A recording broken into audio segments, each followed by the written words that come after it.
everyone, and welcome to the Graceologie with Gwen Smith podcast. I'm Gwen Smith, and I'm really glad you've joined me today. Around here, we have fun, faith-focused, grace-filled conversations, all to help you know and trust God more. Our discussions are honest, often humorous, and always practical. And they're going to encourage you in meaningful ways to live out and lean on the grace of Jesus in the midst of cluttered, messy days. You got any of those?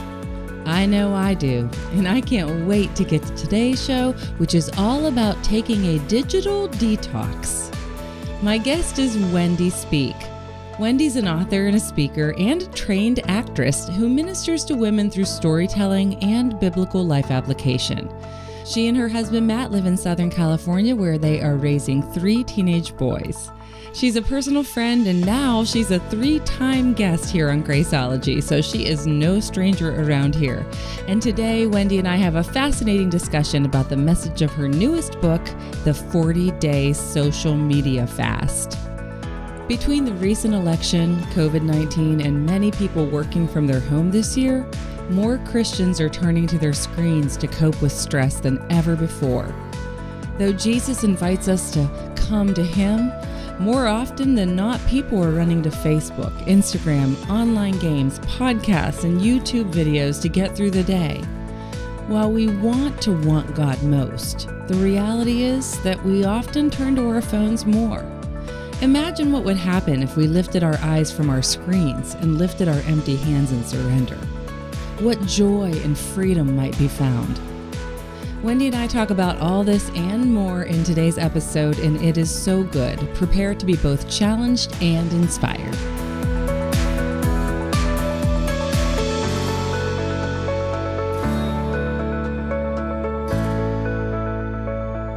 Wendy Speake, welcome back to the Graceologie podcast, friend.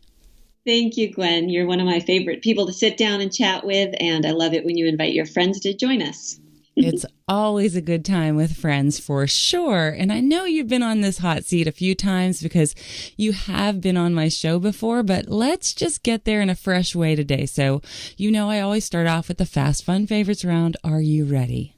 I am, but I'm never fast. I was psyching myself up before this. Come on, Wendy, you can do it. All right, let's go. You can do it. All right, we'll make it easy to start off with. Here we go.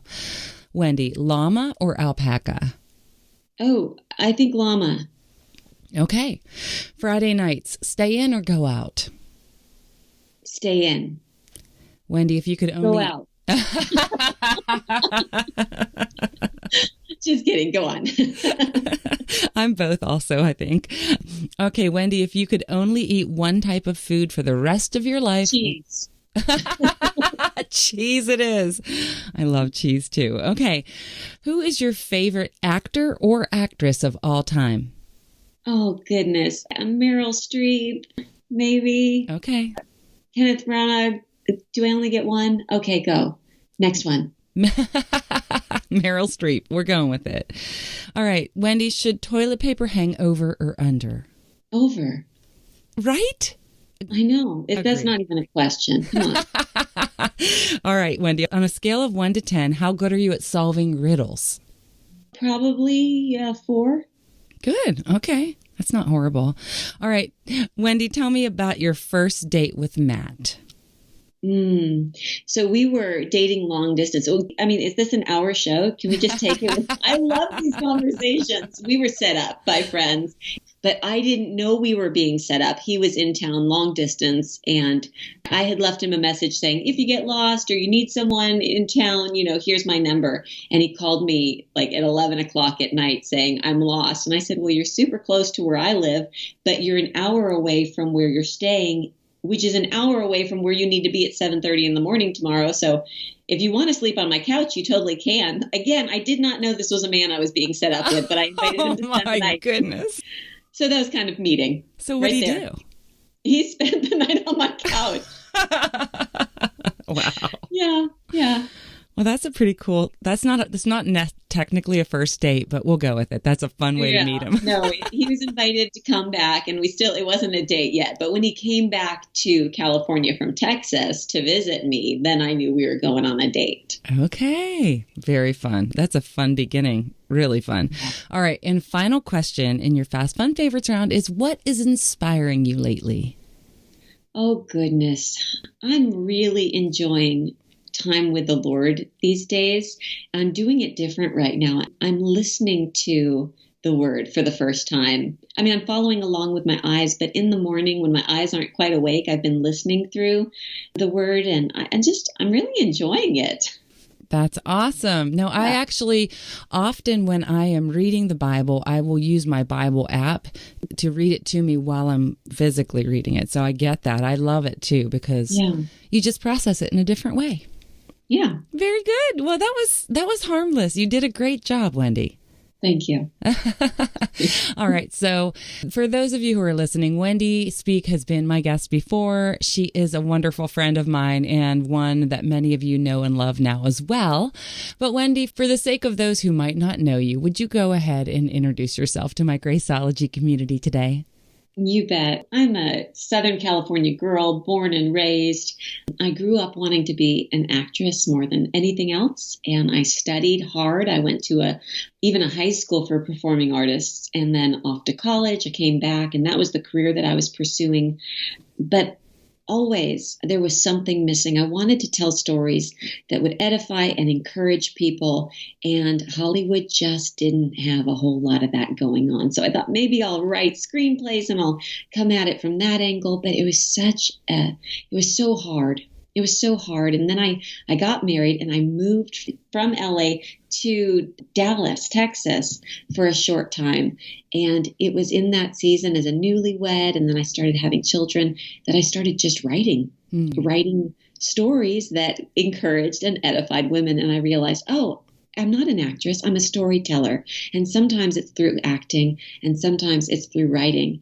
But that really has been my heart, is I want to point to the God who knows us and loves us. I want to point to his word, whether it's on the stage or on the page. So now we're back in California. We have 3 sons, 3 teenage boys.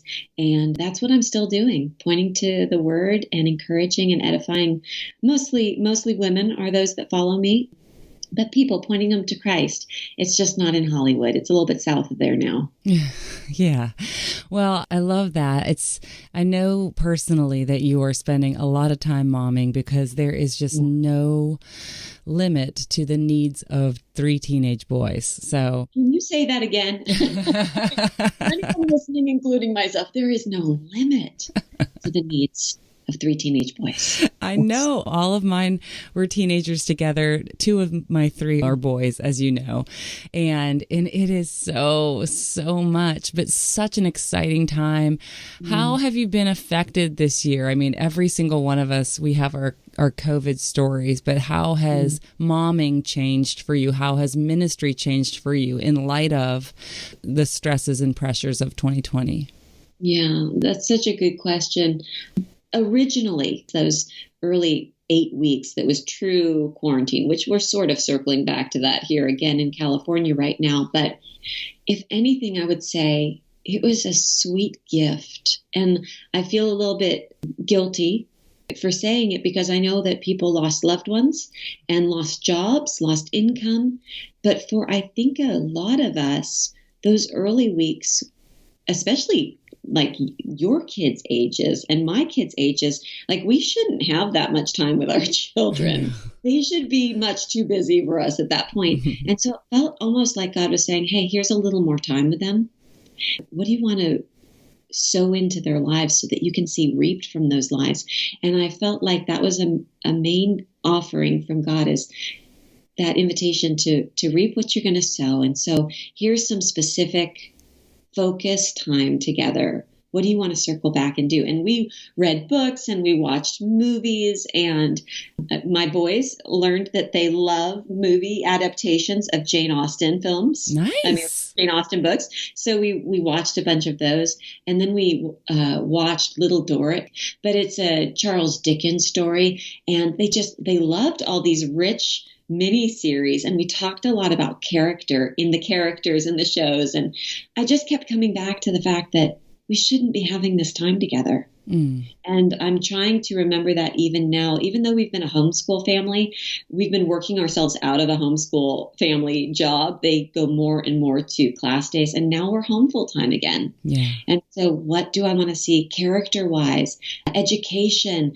faith? What do I want to see developed in their lives? Because we have some more time to circle back and do that very specific work that we were really too busy for a season to do. Totally. I love all of that. That's a really positive outcome from the pressure and strains that we've had this year. But I want to, sometimes the best stories come from conflict. So what didn't go right in the first 8 weeks or in the past 6 months?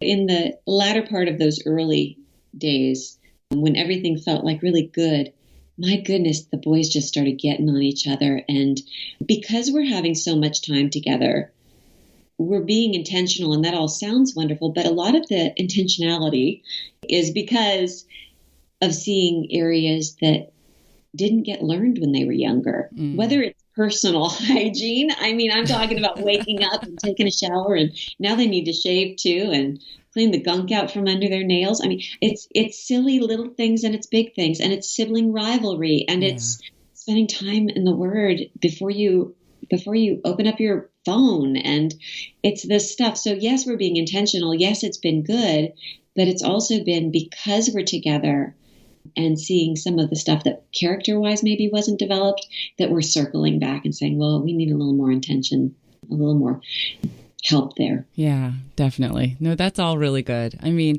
and being a storyteller, every story has to have both the rises and the falls. And we've all, the story that God has been writing into our 2020 and that he has in store for us in 2021 is no exception. There's going to be high points and low points. And there's a lot that kind of comes at us from all different directions. And it's been interesting because when you and I had our first episode, which was episode 16, and I will put all of this in the show notes for our listeners, but we talked about triggers and things that set us off and how to manage those mom moments or just those moments as a woman when we have to really navigate our emotions and the feelings of anger and all of those things that can trip us up and not have us reflecting Christ well. Then our second conversation in episode 73, we talked about your 40-day sugar fast and what God had called you to with regards to setting down sugar, and instead of running to sugar and running to food, running to Jesus, and just how that really brought depth and clarity into your life on a new level. Well, super cool that now God has taken you on a different 40-day fast and you have a brand new book coming out. So I'm excited knowing the history of our conversations and all that we've been going through with the story of 2020 and now as we head into 2021, that the Lord has placed a new burden on your heart for a different type of fast. So I'd love for you to just kind of set that up. The book is called The 40-Day Social Media Fast. So where did this come from? And what has God been teaching you even through the journey already? Yeah, in a way, you just told the story, Gwen, about my previous visits with you here on the podcast. And it started with triggers. It was in a Facebook group specifically for moms who were struggling with anger, where one day I said, so what are your triggers? What's setting you off and causing you to lose your temper? And we started going through those triggers one at a time. And instead of saying, hey, let's get our kids to obey so we don't have to get angry, we talked about what's going on in us. And man, hasn't this been a season of so many triggers? Fear, frustration, too close for comfort. But it was in that same Facebook group, specifically for moms, where I said, hey, what would happen? Don't you love that I keep saying, hey, it's so off the cuff. It's not that I'm trying to be super smart. Hey, what would happen if we set down sugar for 40 days? But instead of it just being a physical detox so that we can kind of calm down and be calm and kind with our kids when they're doing the wrong thing, we can do the right thing because we're not all jacked up on our lattes and our chocolate chips. We can be calm, right? Because we're not doing that sugar crash. It came out of that same message. And then it was during that sugar fast where I said, hey, what else are you turning to in the stress of your days, whether you're a mom or not? what are you turning to get you through your hardest days and your hardest seasons? And this has been a hard season. But in those fasts, I've heard people say every time in Mass, my phone. Yeah. I turned to my phone to get through. And like I said, this wasn't a sugar detox. It was a fast so that we turn to the Lord. This isn't a digital detox. This is a fast so that it's not just, I'm going to stop turning to my phone all day. It's, well, where are you turning? What are you consuming? Just like we consume sugar, no, we're not going to consume that. We're going to consume the sweetness of Christ and his sweet and sustaining word. Well, now let's talk about another thing we turn to, another false filler or maybe a false god. And let's say, how are we going to crowd him out? By turning to the one who said, turn to me. Come to me when you're weary and heavy laden. I'll give you rest. And I think so many of us turn to our phones because we need a break and we want to feel connected. But it doesn't give us the rest for our souls that we need. And we don't return to our real life rested and more able to engage socially because we've been on social media. Yeah. So why do you think this has become such an addiction in our lives? Right. I think that we are so connected, we're disconnected. And I don't think any of us really wanted to be addicted. Who wants that? But it meets a need, or it touches us in such a way we think it's meeting a need, might be a better way to put it. You know, when you write a post or you send a text or you watch a video and you shoot it over to your friend and she said, oh, that was so funny. And it meets this immediate need of feeling connected. But after a while of that kind of connection, we realize, wow, there's no real deep connection. And I've been so busy and I'm spending 1, 2, 3 hours with that type of connection that I'm really too busy to spend any good time in God's Word or face-to-face time. I'm good at face-to-face book time, but I'm not face-to-face time with my people, with my friends. I think we've lost track of how many people we need in our lives. We think we've got to engage with all the people, but God said that when you are together with another 2 or 3 people, I'm there in the midst of you. Yeah. I'm right there. And we think, oh, that's for praying. No, that's for living. And so we've gotten distracted thinking we're supposed to have the hundreds or the thousands or the tens of thousands followers, when God said, really, the blessed person is the one who has a friend to keep him warm when he's cold, a friend to help him up when he's fallen down. A cord of 3 strands is not easily broken. And yet we think, my cord should be 1,000 strands, and I should be giving all my attention to meeting all of those needs. And over time, as we're trying to meet that simple need of connection with a 1 or 2, we got off track. And we found that we're addicted because we've trained our bodies to have that dopamine release when we get the bing and the ping and the buzz and the ring and the notification that someone's responding to us. Yeah. So we know, I mean, I don't think anyone would say flippantly, oh yeah, no, social media is not a problem. I think we all recognize it's totally a problem. It's a gift and then it's a curse at the very same time. Because that's so good. Yeah, there's so much good about it, but there's so much bad about it. So it's not that you're saying we should never be on social media. There has to be a time where we recognize where we're giving our allegiance and our attention and what we're drawing satisfaction and contentment from. Yes, absolutely. And I get asked all the time, but is it bad? Come on, you know. And I'm reminded of Isaiah 44, this story that we're told about a man who cuts down a tree and he uses some of the wood to make a fire and he warms his body by the fire. And you and I would both say, hey, wood's really good at warming us up, right? And then he heats his food over the fire and the wood's really good. It's useful for that. But then he goes on with the leftover wood and he carves for himself an idol, a god. But the God cannot hear his prayers and the God cannot see his needs or respond or really do anything to save him from his struggles. Wow. And what I want to say is, our phones are good at being phones. Our GPS is good at being GPS. Texting is really good for connecting with your kids and your mother-in-law and your friend. And it's great that you've got that private Facebook group and you can go and hop in and say, oh, good, this is our reading for our Bible study group. Let's do a Zoom call since we're not meeting face to face. I mean, like, there are good things. Yeah. But all of those things are really bad at being God. So they're useful at what they're useful for, and they're useless when we turn to them to meet the needs that God said, as I mentioned before, come to me when you're weary and heavy laden. Yeah. Follow me. And guess what? To follow me, you're going to have to deny yourself to follow me, he said to his disciples, and he invites us still.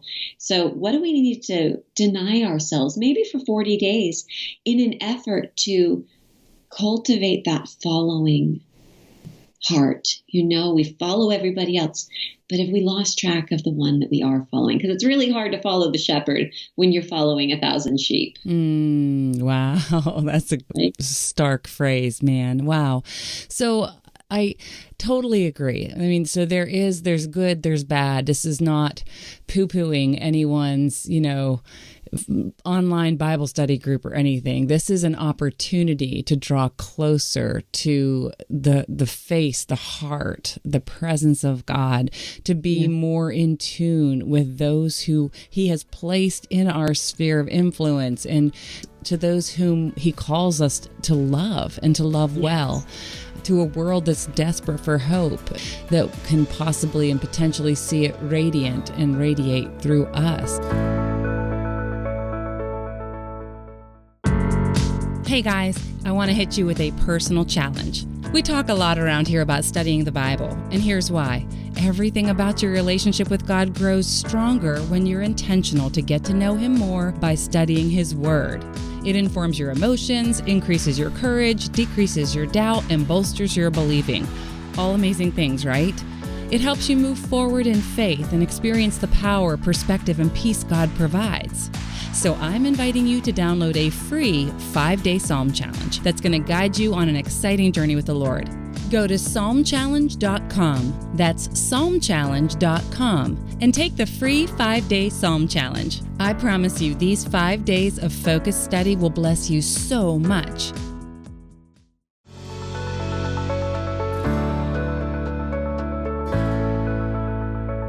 I do want to talk a little bit more about the social media fast, the 40-day social media fast, and the content and kind of the way you pulled together the book and the heart behind it. I am wondering, ultimately, if this is out of balance in our life, if social media is consuming our hearts and our times too much, what's at stake here? Why does this really matter? If we don't get this right, how are our lives going to be affected? Wow. It feels like so much of 2020 has been a dystopian novel, like the end times. Right. And your question kind of feels like we should have this ominous music in the back room, bum, bum, bum. Where's this going to lead us? And, there's this documentary called The Social Dilemma. That's on Netflix. It's really good. I watched it with our boys, with my husband, and it led to great conversation and more boundary setting. I do think that we are, for young children, so those of you who have young children or grandchildren, during that time when the brain is being developed, that much stimulus, that many changing images, the pace through which we're ingesting images and content is rewiring our brains so that we cannot be still. God's word tells us that he makes us to lie down and rest in green pastures. And he makes us, it says. And yet we're bouncing all around in our brains and in our going, all of us with FOMO, fear of missing out online and in real life. And our pace of life is so radically busy. I think we're struggling there, and it's rewiring our brain. We have a hard time reading a book without pictures, just sitting down. We have a hard time prioritizing it, and then we open up the book and we have a hard time focusing on it.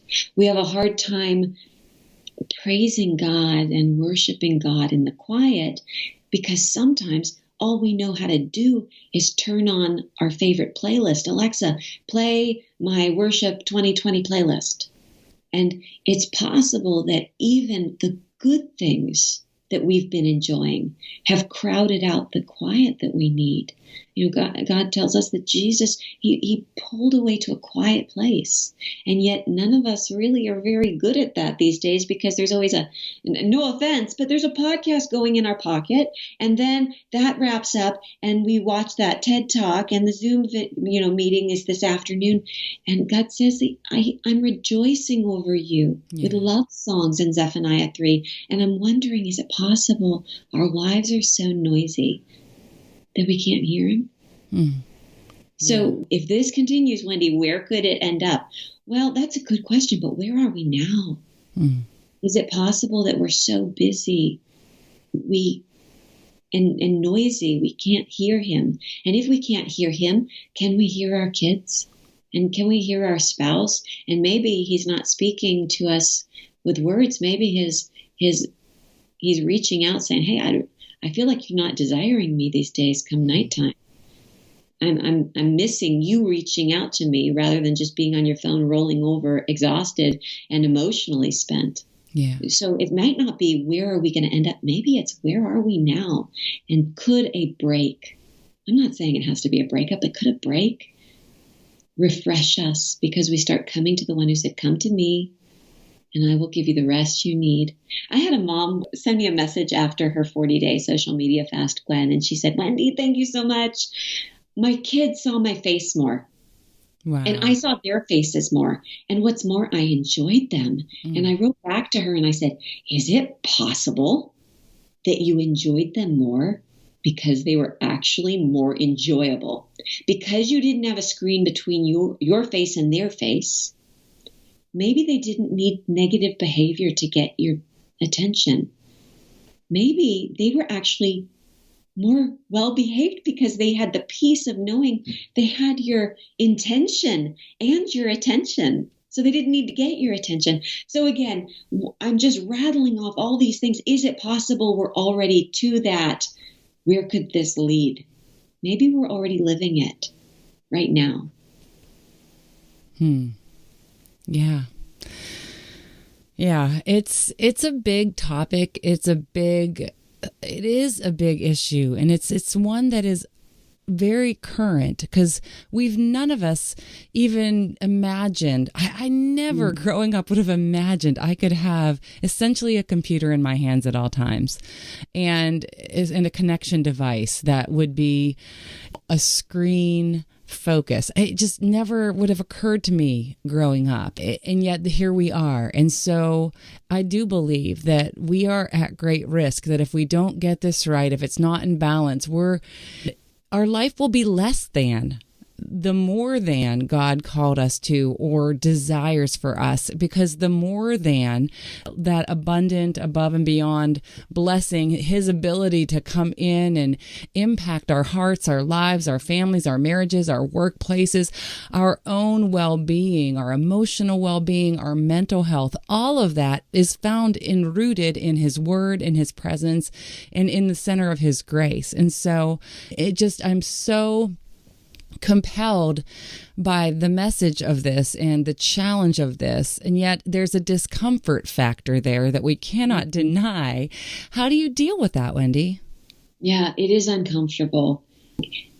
I think that if we get quiet for a moment, we recognize that we already are uncomfortable. And so would we be willing to say, to get out of this discomfort, I need the comforter, but I'm too distracted to be devoted to the comforter. So I'm going to do the uncomfortable work of getting offline for a break, to pull away to the quiet place. Yes, it's uncomfortable to do that. Yes, it's inconvenient. Yes, it's countercultural. But I think that if we ask the question, but am I already uncomfortable? And if I am in some ways uncomfortable with the choices I'm making and the way that I'm living online and offline, am I willing to make another uncomfortable choice to get more comfortable, to spend more time with the one who is my comfort, the comforter?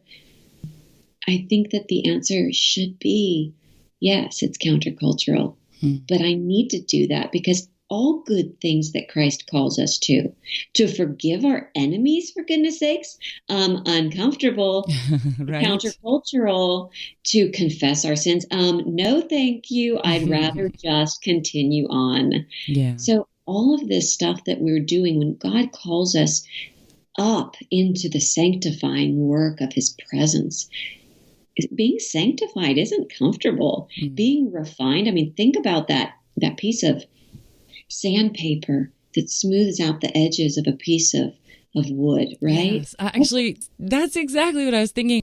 I was thinking when you were even talking about that and the fact that it is gritty, there is the tension of it all. I was thinking exfoliation. I mean, we're chicks. We know that in order for our skin to be vibrant and bright, we have to take some tension to it with exfoliating. And, there's some grit and some grind that are purposed to sloth away our dead skin on our faces in order to bring renewal, regeneration, and freshness. So I think such a good word there, Gwen. You're right. And if you're going to go with exfoliating or you're going to go with sandpaper, I mean, if we're talking about sandpaper here, who's the one we can trust with a piece of sandpaper but a carpenter, for goodness sakes? Come on. So let's put it in his hands. If you want to stay with the whole facial thing, then, Jesus knows how to work a loofah too. So you heard it here, guys. Jesus can work a loofah. As funny as that is, just in jest, but it's so true. I mean, literally, if we recognize we do have these calluses in different places of our heart, our mind, we've got probably far too many opinions about things that do not matter in light of the mission that we are called to, in light of the love that it lavishes us, that wants us to pay attention. The holiness that we are called to is not going to just happen by continuing to do the things that distract us and that are less than we are called to. So I do say, though there's the uncomfortable nature of a 40-day fast of any kind, including a 40-day social media fast, I am just recognizing, even just in this conversation, the regeneration, the refreshment, the beauty of it, the beauty of the strain and the pain, the commitment and the disciplines to make us better women who serve God with a greater vibrance and with more compassion. And who doesn't want that? Well, I love that you're talking about being servants in this fast, in this specific resource, the book. I've broken it down into 40 days. Yeah. Actually, I broke it down into 41 days because on day 41, I want my fasting friends to hear, okay, you might be back online. The fast may be through, but your feast should never end. Keep seeking him first.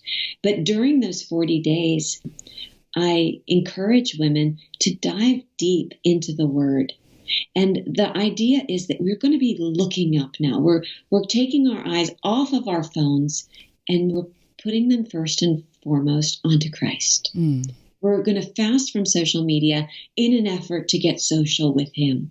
But then I say, okay, now lift him a little higher. Who do you see? Yeah. You see your kids, you see your husband, you see your neighbors. I'm talking about the real neighbors that live next door to you or are there on the cul-de-sac as you're, going for a walk around the block.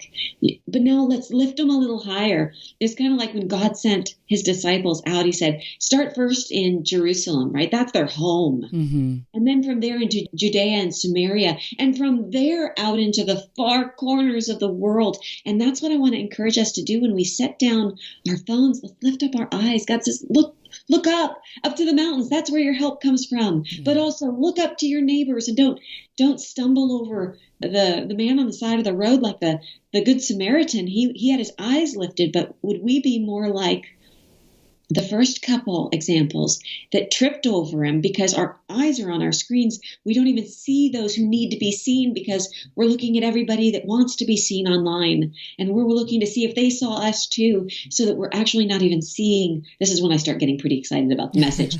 This is when we start seeing those who God sees all around us. But we've been too distracted. And in a way, I'm wondering if our screens have become a barrier between us and the real life people all around us. So look up and see Christ, but then look up and see where Christ is at work right there in your midst. Look up at the grocery store when you're in line. Don't be online. Look up and be available.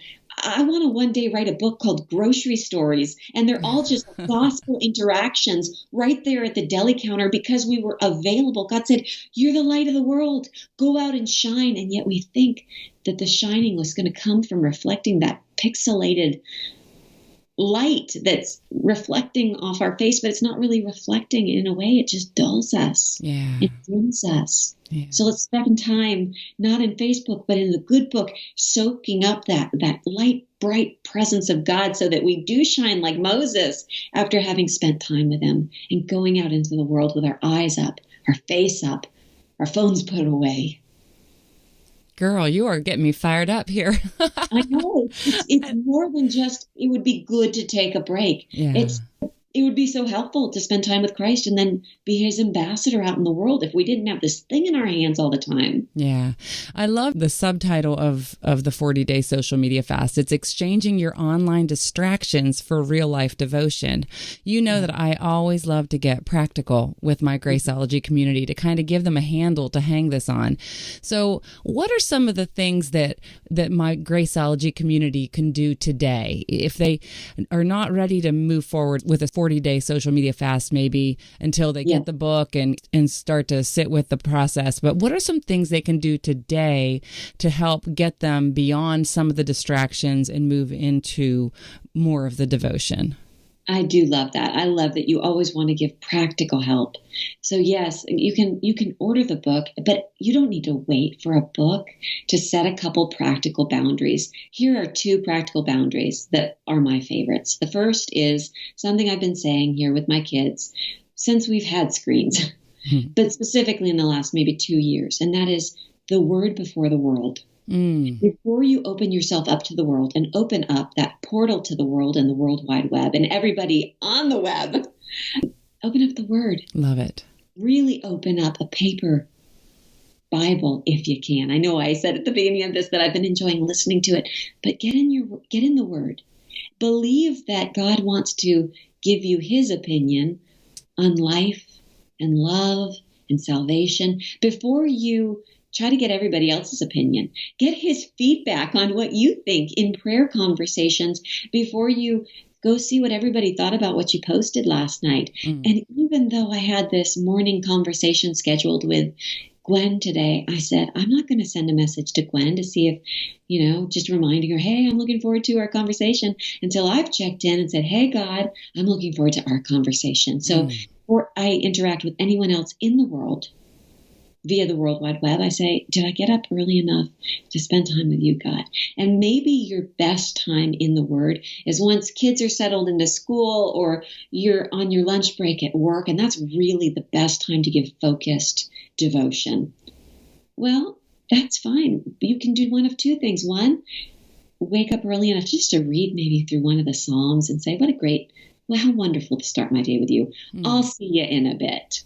When we go deeper together. That's one way of doing it. The other is, okay, I can't get time with you, God, until 12:15. I'm not going to open up my Instagram and Facebook until after that time. Wow. That's not a big loss. It's me saying to you, God, those are my first fruits at 12:15, and I'm giving them to you. That's good. Okay. So often we say, I don't have the time to go deep in God's word, and yet we can make it to the end of the day and we look at our phone use and say, 137 minutes. I was online. What? That's over 2 hours. How did that happen? So that's my first practical thing, is the word before the world. And the second is, and I think I love this one, but it sounds like I'm telling you the same thing. I'm not. Listen to this. Instead of choosing when you're going to put your phone away. I put my phone to bed at 7:30, or when I call everybody to the dinner table between dinner time and bedtime for the kids, that's that time where I'm going to keep my phone away. Instead of doing that, that sounds like a great idea. Instead of choosing when you're putting your phone down, choose when you're going to pick your phone up. Again, it sounds almost like the same thing. But instead of saying, I'm going to remain connected to everybody, everywhere, all the time, I'm available, ping me, ring me, ding me, notify me, I'm here, except this couple of hours when I'm going to be very specific about connecting with the Lord and the real life flesh and blood people in my life. Instead, you're saying, hey, I'm going to live my life connected to my real life. Yeah. But I do have people, or I do have work. Some of you, it might be work. You need to get on and answer emails and respond online. So when do you do that?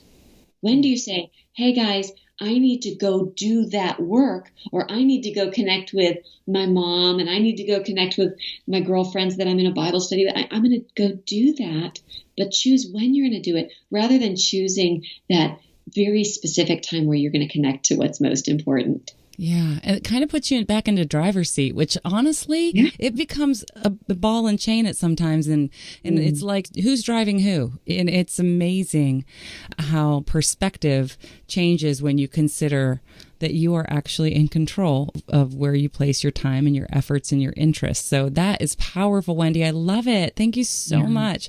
I'm really excited for your new book to come out and to really, I do encourage all of my listeners, you gotta, if the Lord is pressing on your heart as we talk about this. Some of you are not even on social media. I get it. But for those of you that are, where is the balance? I'm going to sit with this myself, and it would benefit us all to be deep reflectors on things that matter. And, where we place our time and our hearts, what affects our mind and our health and our family and our loved ones and our workplace, all of these things should matter. And so I'm really challenged by this, and I'm excited for this resource, this new book to come out, Wendy, because I do believe it's going to be a blessing to the body. It's going to help us to grow in the likeness of Christ and to have our eyes wide open to the mission that he has called us to. So I'm grateful for your time spent writing this. I know it's a grappling and it's work, man. And I know you fought for these words and these lessons and for this message. And I know that God is going to be faithful with it. I just wonder, as we end our time together, if you have any final thoughts for my Graceologie community. And then I would ask that you would just lead us to the Lord in prayer over these things. Yeah. We're getting ready for the holidays right now. The book is already out. You don't need to wait for Lent. You don't need to wait for January 1st. You could choose, again, to do the uncomfortable work of getting comfortable. Right now during the holidays, I love to give the example of, when you see a beautiful sunset, you catch a picture of it, right? Mm-hmm. And then you post it to Instagram with a long string of hashtags.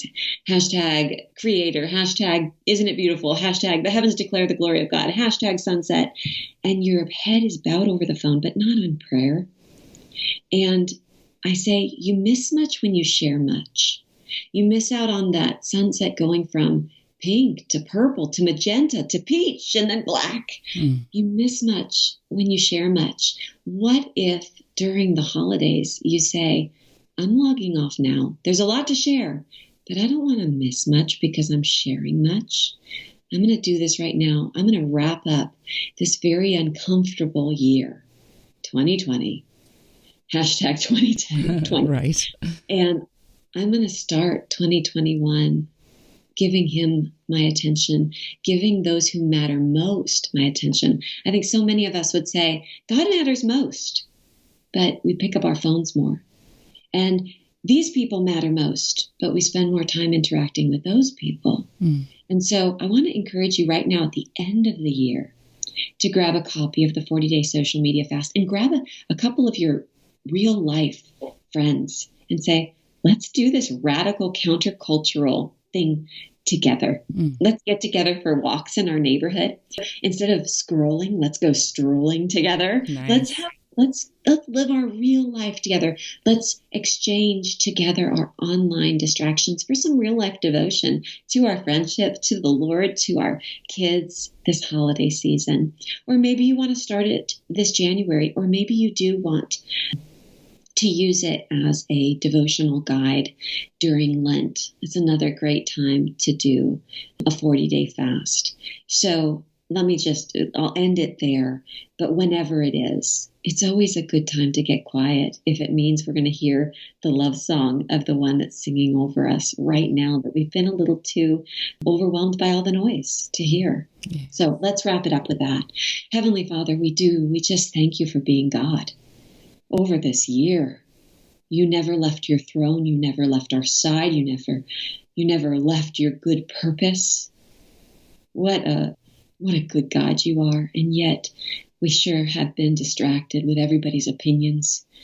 Our hearts have been stressed. Our minds have been stressed with the election and then even post-election stress, and with all the stress of COVID and all the stress of racial injustice and wanting to be part of the solution, not part of the problem. But oh my goodness, everybody's opinions, Lord, help us to quiet ourselves so that we can get your opinion in your word and from your spirit, which lives and moves within us.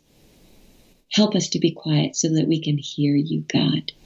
And then as we spend time in your light, bright presence, make us light, bright as we lift our eyes and lift our faces to the world and those around us, so that we might be your ambassadors as we get ready for a new year of watching you shine in the world, looking up to see where you're at work and joining you there, rather than distracted with our heads and our eyes down, bowing but not in prayer. Help us to lift our eyes, God, to see where you're at work and to join you there. Oh, we love you, God. And we thank you for this online community. The irony isn't lost on us. We love you, Lord. Amen. Amen. The book is The 40-Day Social Media Fast, and my guest today has been Wendy Speake. Wendy, thank you so much for joining me once again on the Graceologie podcast, friend. Thank you. Whew, that was a good conversation. So powerful, so needed, right? Be sure to visit Wendy online at wendyspeake.com. As always, today's show was edited by Chad Shuping. If your church hosts women's events, or if you have any questions, comments, or topic suggestions, you know I love hearing from you. Send me a message or a speaking inquiry right from my website at gwensmith.net. All of the links and the show notes from today's episode can be found at gwensmith.net/Graceologie. That's gwensmith.net/Graceologie. If you're one of my Graceologie girls, be sure to join our Patreon community. When you support the show through Patreon, you get exclusive content, early access, behind-the-scenes fun, and even private hangouts with me. Learn more by visiting patreon.com/Graceologie. That's patreon.com/Graceologie with an IE. Thanks so much for joining me today. I'll be back soon with another episode, but until then, if you haven't already subscribed, please open up your podcast app and click that subscribe button. That way you will never miss a thing. And when you're not doing a 40-day social media fast, definitely connect with me over there. I'm at Gwen Smith Music on every platform, especially love Instagram. And the show is at Graceologie with an IE. Now get out there and have a beautiful, grace-filled day.